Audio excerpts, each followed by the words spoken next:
இலங்கை சிறையில் உள்ள மீனவர்களை விடுதலை செய்ய வலியுறுத்தி ராமேஸ்வரத்தில் படகுகளில் கருப்பு கொடி கட்டி மீனவர்கள் போராட்டத்தில் ஈடுபட்டனர்.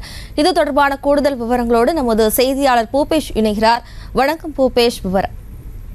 வணக்கம் ஜெயஸ்ரீ. கடந்த 4ஆம் தேதி ராமேஸ்வரம், பாம்பன் உள்ளிட்ட பகுதிகளைச் சேர்ந்த மீனவர்கள் மீன்பிடி அனுமதி சீட்டை பெற்றுக்கொண்டு அலைமன்னார் அருகே இருக்கக்கூடிய கடற்பரப்பில் மீன் பிடித்துக் கொண்டிருந்த போது 23 மீனவர்களையும் அவர்களுடைய 2 விசைப்படகுகளையும் இலங்கை கடற்படையில எல்லை தாண்டி மீன் பிடித்ததாக கூறி கைது செய்தனர்.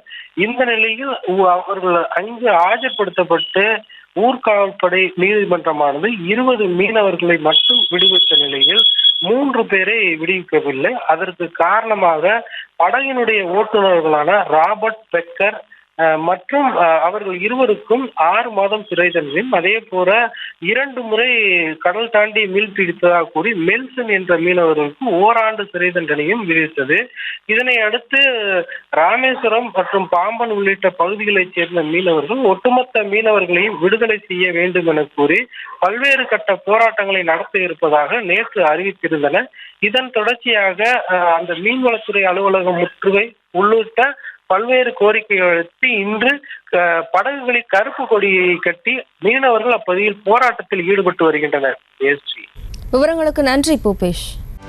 செய்திகளை உடனுக்குடனும் துல்லியமாகவும் தெரிந்து கொள்ள சப்ஸ்கிரைப் பண்ணுங்க.